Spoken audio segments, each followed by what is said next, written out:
नमस्कार बच्चों, एक बार फिर आपका हमारे ऑनलाइन एजुकेशन चैनल में स्वागत है। बच्चों, हमारा लास्ट का जो वीडियो था उसमें हम भारत की संरचना और भूआकृति के बारे में चर्चा कर रहे थे और लास्ट के वीडियो में हमने भारत की संरचना के बारे में आपको बताया था। आज का जो हमारा वीडियो है वो भारत की भूआकृति से संबंधित है, भारत की भूआकृति विज्ञान से संबंधित है। भूआकृति क्या होती है? देखिए, हमने चर्चा की थी कि भूआकृति विज्ञान जो है वो ग्रीक भाषा के जियोमॉर्फोलॉजी शब्द से आया है और जियोमॉर्फोलॉजी जो शब्द था वो तीन शब्दों से मिलकर बना हुआ। जियो, मॉर्फो और लॉजी। जियो का मतलब पृथ्वी होता है, मॉर्फो का मतलब आकृतियां होता है और लॉजी का मतलब वर्णन करना होता है। तो पृथ्वी की आकृतियों का वर्णन करना है किसके नाम से जाना था? भूआकृति विज्ञान के नाम से जाना जाता है। अब हम चर्चा कर रहे हैं भारत की भूआकृतियों के बारे में। भारत और भारत की भूआकृतियों के बारे में हम चर्चा करेंगे कि भारत की भूआकृतियां कैसी हैं। देखो, आपको बहुत अच्छे से पता है कि भारत का उत्तर से दक्षिण की ओर जो विस्तार है वो 3214 किलोमीटर है और पूर्व से पश्चिम की ओर जो विस्तार है वो 2933 किलोमीटर है। तो इतने बड़े भारतीय क्षेत्र में क्या भूआकृतियां समान पाई जाती हैं? संभव ही नहीं है। इतना बड़ा जो भारत का भौगोलिक भाग है उसके कारण भारत की भूआकृतियां समान नहीं पाई जाती। एक और आप भारत के उत्तरी भाग में देखोगे तो आपको हिमालय जैसा ऊंचा पर्वत मिलेगा। हिमालय से नीचे आओगे तो आपको मध्यवर्ती मैदानी भाग मिलेगा। मैदान के नीचे आओगे तो आपको प्राचीन कालीन पठार मिलेगा। भारत के पश्चिमी भाग में राजस्थान के अंदर शुष्क मरुस्थल मिलेगा। भारत की जो दक्षिणी प्रायद्वीपीय सीमा है वहां बंगाल की खाड़ी, अरब सागर, हिंद महासागर के कारण आपको तटीय सीमाएं देखने को मिलेंगी और इन सबके साथ साथ अरब सागर और बंगाल की खाड़ी के अंदर बहुत सारे द्वीप पाए जाते हैं। तो भारत को अगर आप देखें, भारत की भूआकृति यदि आप देखें तो एक चीज स्पष्ट हो जाती है कि हमारे भारत की भूआकृति सभी जगह समान नहीं है। ऐसी विषम स्थलाकृति के कारण, ऐसी विषम आकृतियों के कारण हमारे भारत का जो भूआकृति है उस भूआकृति के दृष्टिकोण से भारत को क्या किया गया? अलग अलग भागों में बांटा गया, अलग अलग भागों में विभाजित किया गया। तो आज हम जो चर्चा करने वाले हैं वो भारत की भूआकृतियों की चर्चा करने वाले हैं। तो ध्यान दीजिएगा, हम सबसे पहले देखते हैं कि भारत को भूआकृतियों के दृष्टिकोण से कौन कौन से मुख्य भागों में बांटा गया। तो सबसे पहले देखिए, भारत का जो सबसे उत्तरी भाग है, भारत के सबसे उत्तरी भाग में जो पर्वत फैला हुआ मिलता है उसको बोलते हैं हिमालय पर्वतीय प्रदेश। हिमालय पर्वतीय प्रदेश।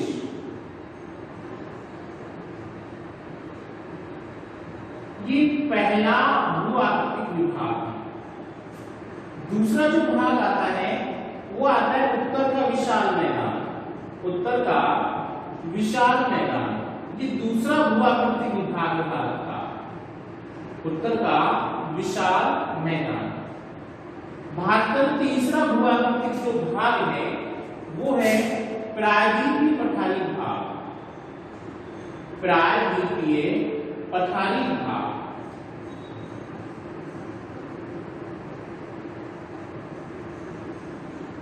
चौथा जो भूआकृतिक विभाग होता है वो पश्चिमी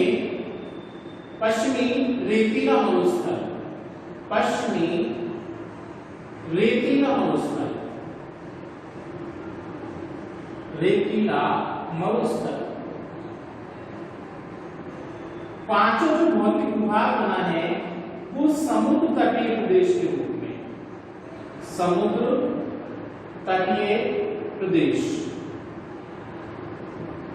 और छठा जो भूआकृतिक भाग है भारत का वो द्वीप समूह के रूप में आता है, द्वीप समूह। तो बच्चों देखिए, भारत में मिलने वाली भूआकृतिक विविधताओं को आधार मानकर भारत को मुख्य रूप से इन 6 भूआकृतिक विभागों में बांटा गया है। 6 भूआकृतिक विभागों में बांटा गया है। सबसे उत्तर में जो मिलता है उसको किसके नाम जानते हैं? हिमालय पर्वतीय प्रदेश के नाम से या उत्तरी पर्वतीय प्रदेश के नाम से। दूसरा जो है किसके नाम जानते हैं? उत्तर का विशाल मैदान के नाम से। तीसरा प्रायद्वीपीय पठारी भाग के नाम से। चौथा पश्चिमी रेतीला मरुस्थल के नाम से। पांचवा समुद्र तटीय मैदानी भाग के नाम से। और छठा द्वीप समूह के नाम से। तो हमारे भारत के अंदर भू-आकृतिक दृष्टिकोण से ये 6 बड़े विभाग हैं जो पूरे भारत में देखने को मिलते हैं। अब चलिए बच्चों, इनमें से हम एक-एक की विस्तार से चर्चा करने वाले हैं। तो सबसे पहले जो हम चलते हैं हिमालय पर्वतीय प्रदेश के ऊपर चलते हैं। तो पहला जो भारत का भौतिक विभाग है हिमालय पर्वतीय प्रदेश, उसकी हम चर्चा करने वाले हैं। देखिए,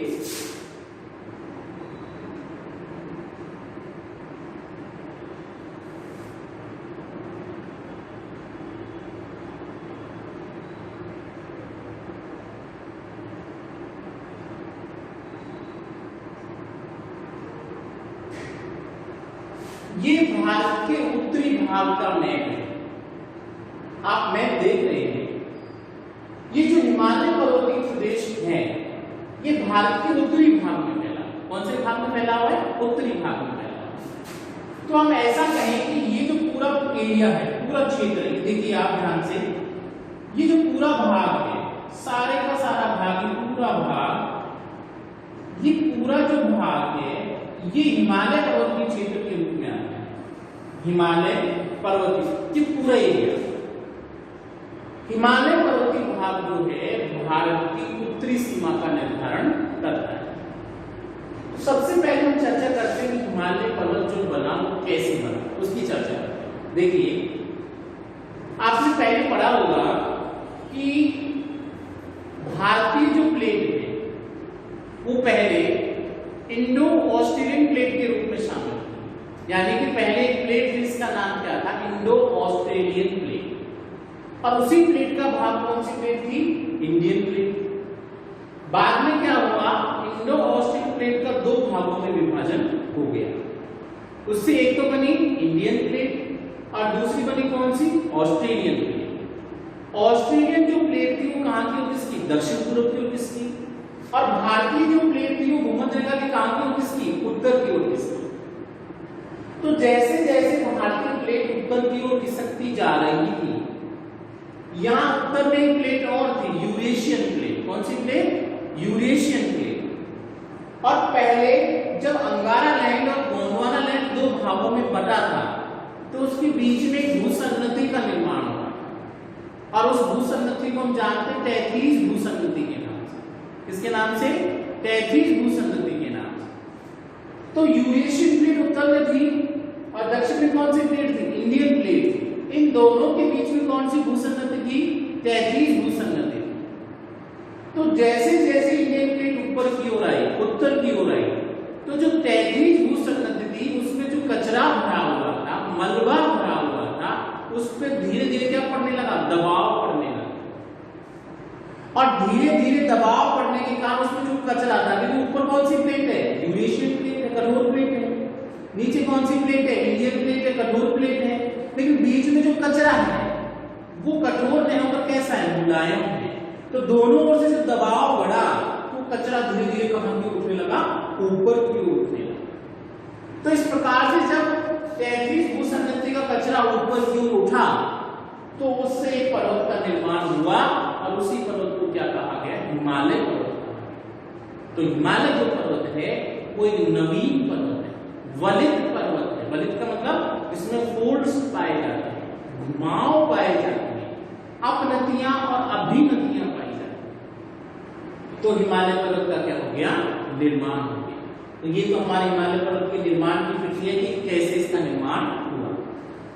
अब अब देखिए बच्चों, हम चर्चा करते हैं हिमालय पर्वत फैला कहां पर है, भारत के कौन कौन से भागों में फैला। तो देखिए, यदि हम देखें जम्मू कश्मीर,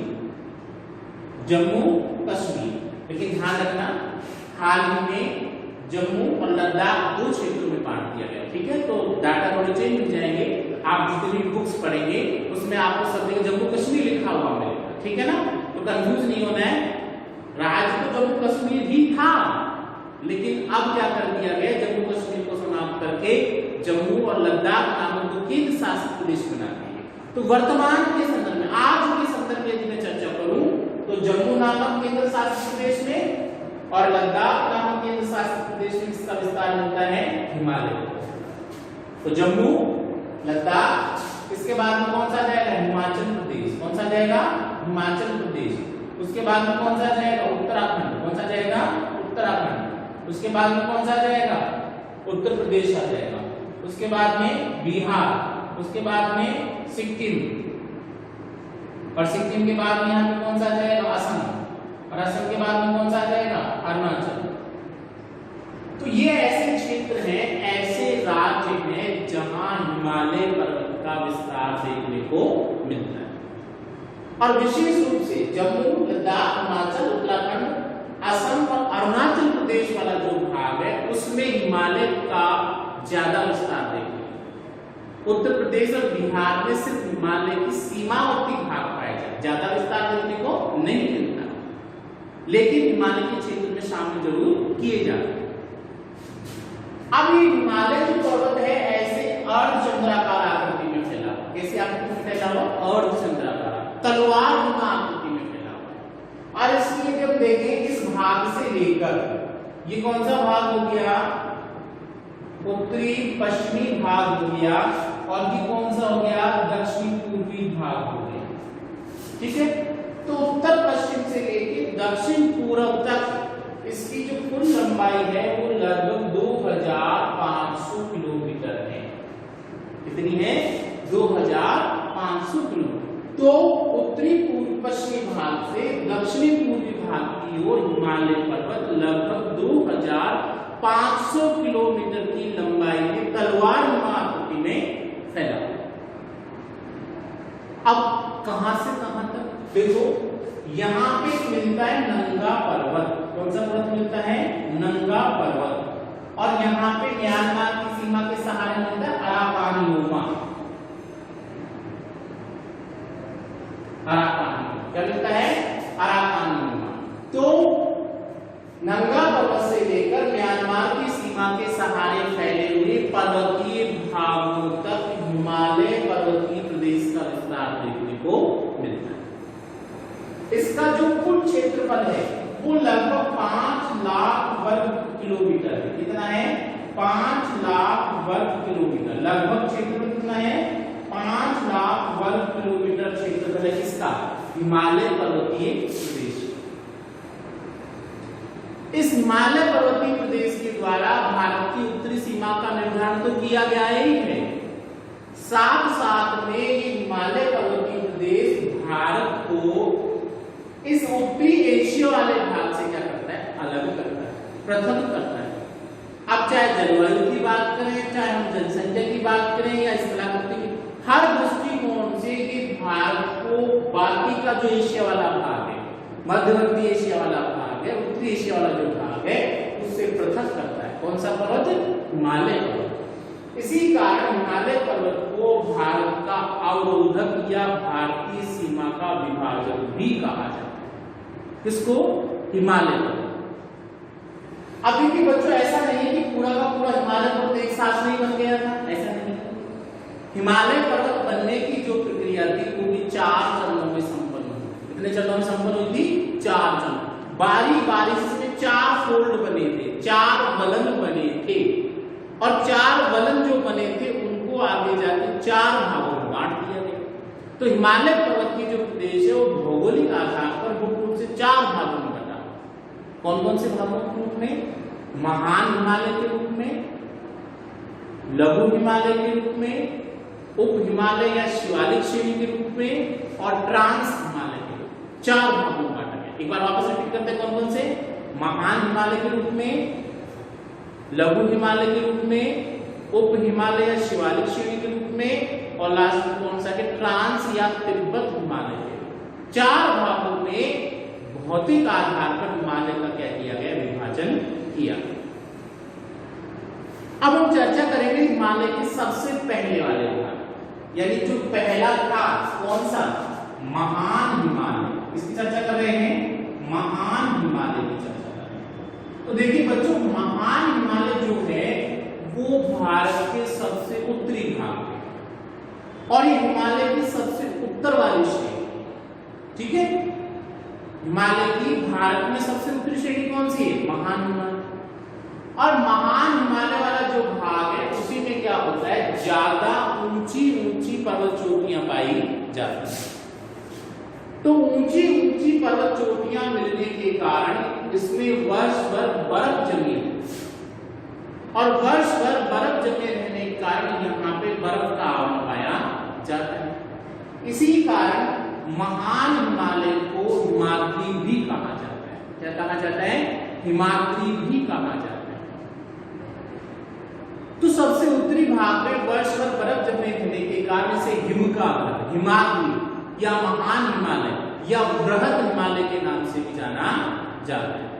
और इसका अधिकांश जो भाग है वो जम्मू कश्मीर वाले भाग में, हिमाचल उत्तराखंड वाले भाग में हमें देखने को मिलता है। हिमालय के इसी भाग के अंदर बहुत सारी पर्वत श्रेणियां देखने को मिलती हैं। काराकोरम है, लद्दाख है, जास्कर है, पीर पंजाल है, ये इसी का अंग है। सबसे ऊपर वाला जो भाग है उसी का अंग है। तो सबसे पहले आप देखोगे यहाँ पे मिलती काराकोरम श्रेणी। कौन सी श्रेणी मिलती है, काराकोरम श्रेणी। उसके बाद मिलती कौन सी, लद्दाख श्रेणी।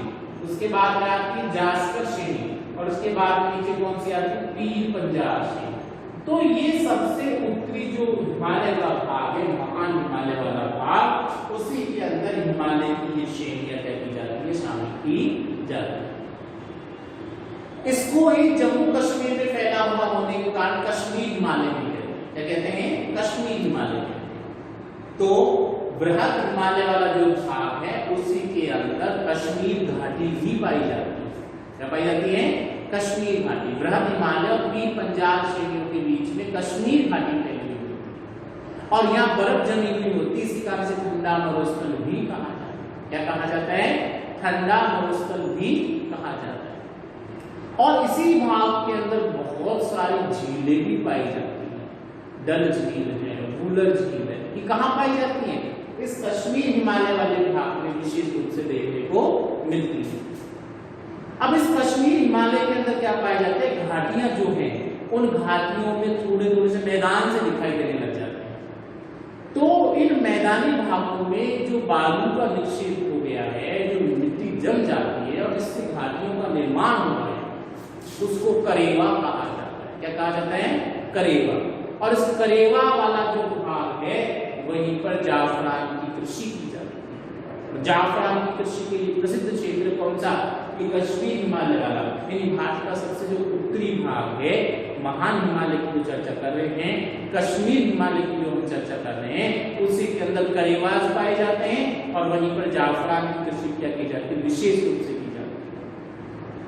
ये हिमालय का एक ऐसा भाग है जहां से बहुत सारी नदियां निकलती हैं, और पर्वत का ढाल कैसा है, ज्यादा है। तो पर्वत का ढाल ज्यादा होने के कारण नदियां जो बहती हैं तीव्र गति से बहती हैं, और तीव्र गति से जब नदियां बहती हैं तो अपने साथ में बहुत सारे कचरे को बहा कर लाती हैं, कटाव ज्यादा होता है, अपरदन बहुत ज्यादा होता है। इसी कारण इस भाग के अंदर विशेष रूप से यदि हम देखें तो वी आकार की घाटियों का निर्माण होता है, गॉर्ज का निर्माण होता है, कैनियन का निर्माण होता है, और जलप्रपात जैसी जो स्थलाकृतियां हैं उनका विशेष रूप से इसी भाग के दौरान क्या होता है, निर्माण होता है। तो बच्चों, आज हमने जो चर्चा की थी वो आपके सामने भारत के पहले पर्वतीय प्रदेश यानी हिमालय पर्वतीय प्रदेश, और हिमालय पर्वतीय प्रदेश के अंदर भी हिमालय का जो पहले वाला भाग है, कश्मीर हिमालय, महान हिमालय, बृहद हिमालय या फिर हिमालय, जो कुछ भी आप कहना चाहें, उस पहले खंड की हमने यहाँ पे चर्चा की थी। नेक्स्ट वीडियो में हम इससे आगे जो पॉइंट आएंगे उनकी चर्चा करेंगे। धन्यवाद।